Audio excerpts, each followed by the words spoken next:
Hi, welcome to The Power of Repetition, the channel that was created to inspire and to motivate people around the world that decided to leave their home to look for better opportunities and find happiness. Each episode, we will invite people from a different country in the world and they will tell us the real story how and why they decided to move to Canada. In this episode, I'm going to invite to Shera from Albania. So please come on in. Hi, Hi, how are you? good to see you. Good to see you. Welcome. Grab a Thank you seat. so much. Thank you for inviting me. My pleasure. Okay, so my number one question is going to be, of course, tell us about yourself. But I want also to hear your story. Why you decided to come to Canada and how you motivated yourself to do this big move? Sure. Yeah. So, my name is Shera, and I actually came from Germany to Canada. My family is Albanian, but we moved there when I was 4 years old. And my big step, it was from the University of Cologne. There was a supervisor who kind of he surprised me with an interview with the University of Victoria. Mhm. So yeah, I went to the interview, and I think it was just for my master thesis, so just 6 months aboard. At the beginning, At the that was the beginning, initial plan. exactly. Okay, so you were living in Cologne, Yes, but you studied your undergraduate in that city as well. I did my undergrad and my grad. So I actually studied media, culture, and computer science. Nice. And then, yeah, I came to build a recommender system, and this Nice. time for my master thesis to the university. And afterwards, let's say I really wanted to do also a PhD. And with the right support, I began to do my PhD here in Victoria. Nice, nice. So the story is you had this conversation with this professor and he recommended you to come for 6 months to Victoria. What year was that? What year? Yeah, Uh, 2022. 2022. And you came here in 2022 for 6 months. And what's happened and how do you extend your time to 2026? Like it's 4 years already. Exactly. I think the first 6 months, I really thought it's gonna be kind of an adventure. Like I would combine academia, like work, and also exploring Victoria, Vancouver, Seattle. So every kind of All the west coast of North exactly, America, yeah. exactly. Also, I went to San Francisco, so I had a quiet trip. It was fun, but academia was always something that I wanted to focus on. So working and doing research became my passion. So, and I think after I published my master thesis became a paper. So Mhm. this is where also my interests grow more in research. Mhm. And it was actually the most challenging time. 6 months sound a lot, but if you start, it is not that much. It's like 6 months are flying by. Goes so fast, hey? Absolutely. And I feel like after, because in my mind it was just 6 months, right? So I took everything kind of, yeah, like fun. Yeah. But afterwards, when I actually knew it was gonna take me so much like longer to stay here, I had more time to see every street, and saw also the bad side of Victoria in the sense of what's going on in this country. Because Yeah, in the like to six, explore, to exactly. understand a little more the culture, the people. Absolutely. And this was also one of the biggest challenge, because growing up in Germany, so German, their culture, so also Albanian culture is super different. So Yeah. we are more warm, we love social life, we love to be around people.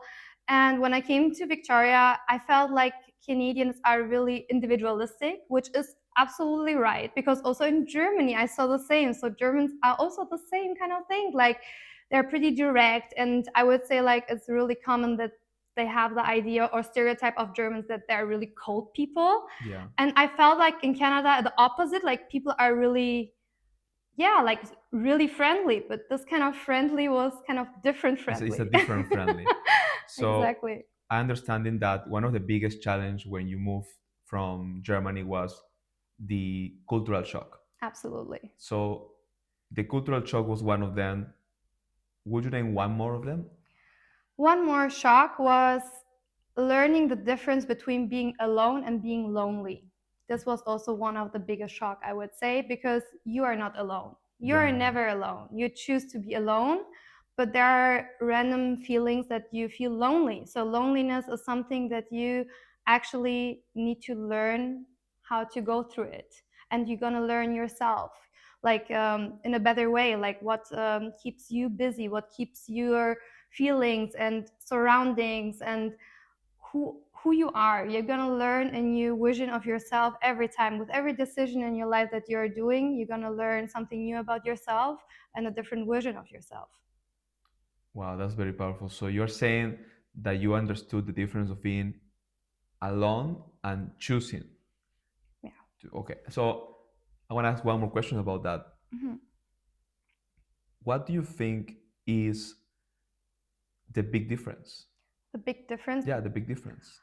Yeah, because Um, lonely at the end of the day, in both you are by yourself, right? In both mhm. terms, you are by yourself. I would say being alone is a choice. Like you want to be by yourself for a certain time and to maybe recharge or anything, but loneliness is a feeling. So it's It's a something. feeling. Absolutely. So and this feeling, you need to learn how you actually go with it. So you learn that loneliness is a part of you, as also to be social is a part of you. So Yeah, you can be both. You can be introvert and extrovert. But I again think in every version of yourself that you meet with every decision, you decide what you need more and what you're willing to give more, because I everything is see. energy. I see. I Yeah. agree with that. Yeah. At any point, did you feel lost or disconnected from who you were back at home during Uh, these 4 years? yeah, I think Shera, who came the first time to Canada, and Shera, who is today here in Canada, they're two different person. I think that it's normal. We grow, but I think just to have the opportunity to have so many experience in your life, it's just gonna change you. It's gonna change you. You get older, you get more knowledge, you get more experience with people. So it's normal to grow, it's normal to change, and every up and downs is a part of life. So I yeah, I agree. think absolutely that I'm a different person right now, and I'm looking forward to who I'm gonna be again in the next 5 years. You're always changing, transforming, growing, right? Yes. Was a moment during these 4 years when you feel actually like lost, disconnected? From who I was, Yes. or Just from reality, kind of not knowing what you were doing or kind of lost in your pathway or lost in your journey. Like, do you feel at some point like, what am I doing here? absolutely. And I think it is a part. It is a part of yourself being reflective, being like, do I really want this? And then we need to go back why you even started. Where is your willingness? Why you did all of this to be at this point during a PhD? Like it's not only a lot of work, but it's a lot of how you organize and manage life, because you need a balance. You need a balance, Reflection also. exactly. You need a balance between your mind, your soul, your body. So all of this, like, it is really complex, and all this complex is you. So you are a whole. You are You're not. a whole. You're not Exactly. just a part of it. You are the whole. Yeah. Exactly. Okay. Side question: what was the topic of your PhD research? The three ethical dimensions of AI: fairness, privacy, and bias. Bias. So, The three ethical ethical dimension of dimensions AI. of AI. Wow. Very deep topic, hey? Mostly nowadays in 2026. Okay.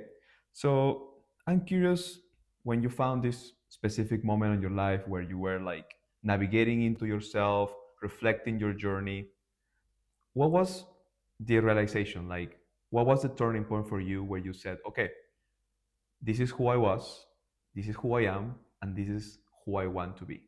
What was the moment when you said, okay, I came to Canada, and in this new story of my life and in this new stage of my life, this is what I am, what I'm doing, and this is what I want to be? What was the moment when you reflected that? I think every morning when you wake up, you do a decision. You do an active decision. Like I love to journal, so I write everything in my journal Every day. Every day, every morning, I have Nice. my routine. It's Okay. really important to have routines. Like it's good for your mind. Yeah. It gives you peace, a mind of peace, um, peace of mind. Peace of mind. Yes. Exactly. And yeah, you decide like where you want to be, and you have this idea. And when you write the things down and manifest them, or pray, like manifestation and pray is kind of the same kind of frequency. So you're gonna get exactly that what you're wanting for, and if not, you're gonna find a way how to get there where your goal is. I agree. I Yeah. agree. I think journaling is one of the best habits that I have started since 2023, and it's Oh been the wow. best practice I would definitely encourage everyone to do. As you said, start your day with some sort of meditation, praying, whatever you want to call it, and doing some sort of manifestation of the day, writing what you want to focus on the day. So yes, I when someone asks me what is your habit that you think is very powerful in the morning, journaling and meditation is super important. Absolutely. Okay, so you're saying that there was no specific turning point, was just every single day you restart, you reflect what you want to do in that day. It's like a new start Absolutely. Absolutely. of your Because I life. Like think you wake up, you new start, a new journal, new thoughts, new actions. I think every day we just have we could be grateful that we have another day and we decide who we are. So I think we are really privileged in the moment that we are. So to be grateful and to decide is one of the two strongest things of feeling that you can feel for yourself. And this is how you grow by yourself. Because when you see the things with willingness and gratefulness, then you're going to achieve it. I agree. Yeah. I agree. Okay. So if I would have to ask, what are the three most powerful habits that you have every single day that you will recommend to the people that is coming to Canada, or people who are going through this process of changing their life stage or going to a new country, to all Mhm. these people that is feeling a lack of challenge situations or difficult moments? What are the three main habits that you would recommend? Okay, so I would say um, I'm just talking for my country. Albania has like a lot of immigration. So there are more immigrants, Albanian immigrants outside of Albania than actually inside Albania. Oh So my a god. lot more people outside Albania than in Albania. And I don't it's romanticized, a lot of romanticized, like, oh, if you there are more opportunities there, like a better life. And absolutely, we want with immigration to find a better life and more opportunities. But the reality is that you're going to start from zero. You're going to start somewhere where you have nothing and no one, and you don't even know the street names, and you're going to be lost in the beginning. So the three most important things is, I think for everyone is super individualistic, and also for me, finding myself in the gym or reading or everything, you need to take time.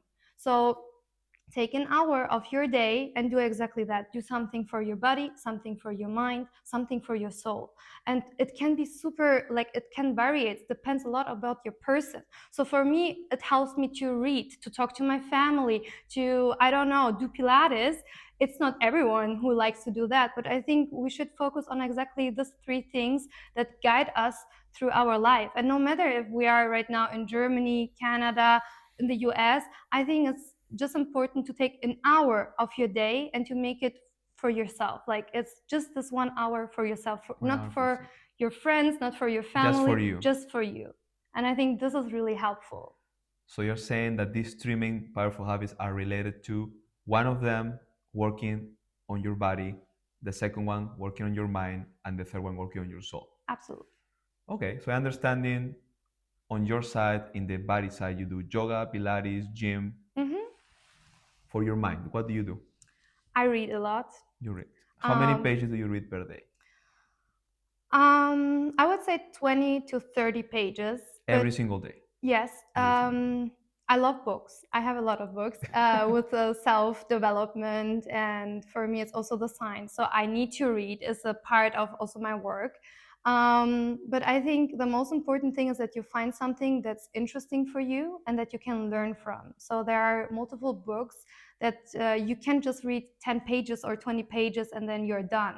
It's more like, oh, you read them, you understand them, and maybe sometimes you need to read them again, Again, because it's not about how many pages, it's about how much that you actually wanting to learn from it and how you're going to apply what you learned in your life. I agree. It's not just reading them for the purpose of reading, it's actually Hmm. understanding and apply what you're getting from that book, right? Okay. Absolutely. And for your soul, From you. So for me, it's my friends here became my family. So I love to see them. connecting, Absolutely. right? Connecting to people, talking to my family. Um, yeah, I would say like a lot of like social life, going out. This Yeah, is what I do for my good soul. for your soul. Yeah. Well, that's very true. One of the largest studies in Harvard University was this study of happiness. It's been around for almost 70 years, and they compare people from different generations, different stages of life. And after 70 years, they interview them, and the one that were the happiest and the one who had better health were the one with better relationships, better Hmm. connections. So yeah, I think that it's important to build community and to build, like social interactions, right? It's very important. Okay. In terms of this immigration population in the world, because you said no matter where you are, you're right. You have to do things for yourself, take an hour for your personal development, body, mind, soul. However, this channel is focused to motivate and to inspire people that are going through this difficult process of finding themselves overseas, to this expat community that is working hard every day to find their journey. So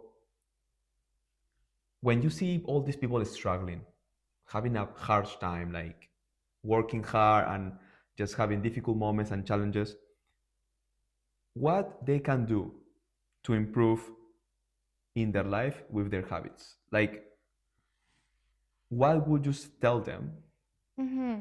that they should do every day to improve the position where they are right now? Can we specify which exactly problem, like what problem are we talking about? Like, So let's face the most typical one that I hear almost every interview and also friends, connections is I miss my family, I miss my friends, I miss my community, I miss my culture, hmm, I want to go back. hmm, People who are actually missing the part of their life that they are not seeing every day anymore.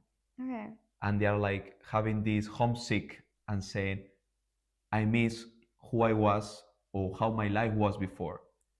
yeah. What would you recommend to these people? I would recommend to just go back for 1 or 2 weeks, and then you're gonna realize that it's not anymore the same place for you, because you grow so much when you go through immigration, and you're gonna enjoy to be with your family and with your friends and in your culture, the food and everything, because you have limited time. Because if you go back, it's not gonna be the same as it was before, and you're That's not true. gonna be the same as you've been before. People are going to be different too. Absolutely. Also, they've been growing without you. So they learn to be without you. They're going to learn to be again with you if you really want that. But I think for me, when I was going back to Germany, I felt like a different person. I felt like I know this place and I love this people around me, but I'm not supposed to be here. You don't feel like you belong anymore, hey? Yeah. Absolutely. The I feeling of belong. I totally understand what you're saying. I had that feeling. I've been in Peru. I came here in 2021. I came back 4 times already. And each single time I feel, of course, that I love the food, the people, my family, but I feel, oh my God, this is not home anymore. Yeah. This is where I come from, Yes. but this is not home anymore. Exactly. Okay, So, that's a very nice recommendation. And question number 6, what would you do differently? Not talking about regret, not talking about, oh, I wish I would not do this, I regret. Not talking about regret, I'm talking looking back from 2021 to 2026. What would you do different that you will say, oh, maybe if I will just skip that, I will be farther or just avoiding this mhm. X mistake? So, if you immigrate somewhere, you need to be really aware about their laws. So, how the immigration process needs to be done. Um, thank like I have the German citizen, so it's not that hard for me, but I hear it a lot like about friends who are also international students, for example. They're struggling. So you need to be really aware where you want to immigrate to, that you are aware about the laws, maybe get a lawyer, maybe if you know that you want to get the PR or the citizenship, what you need, because for example in Canada there is like a score that you need to have to get the For the permanent permanent resident. residence. Exactly. So yeah, I think get some information before, and also about your career. Like if you immigrate, where is gonna be the first time that you gonna work, how you gonna make your money, where you gonna live. So also the living market, like it's really hard, the job market is hard, where to live is hard. Like every question that's in your mind to build up a new life, you need to, I think you need to be aware of that before you even enter the country. I see. So Yeah. what you're saying is you will prepare or research in advance, not just as going to the place and start from there. You say prepare beforehand. Yeah, I was like just thinking to be 6 months here, right? So I wasn't Yeah, prepared that as a German citizen, I even needed a study permit, and then I needed a second study permit for the PhD. That means I needed to leave the country to re-enter again. So yeah. yeah, it was kind So you of a were not aware journey. of all these things, right? You just found out here. Yeah, I did. Okay. No, that's a good recommendation. No, Be prepared, you know, abs- navigate, investigate the market, see what are the social laws, the rules and stuff. Okay. absolutely. And final question. If you could give one piece of advice in regards to one single habit that you would recommend to the people that is looking us in the channel, the people that are going through these difficult moments and challenges in their country or living as an expat in the world, what would be that habit that you would recommend them to do? I would say listen always to yourself. You know the most what you need. If you want to build a habit, you're going to build it. If you don't want it, you're not going to build it. You need to really listen what, so all the answers are inside you and no one else. You can ask for support for everyone around you and for advice and question, sure, but in the end it's you, and just you can make a decision for yourself. Listen to your soul, listen to yourself, listen to that inner voice that is talking to you. Absolutely. Perfect. Thank you so much for coming. I appreciate your time. Thank you so much. Thank you. Thank you. Bye.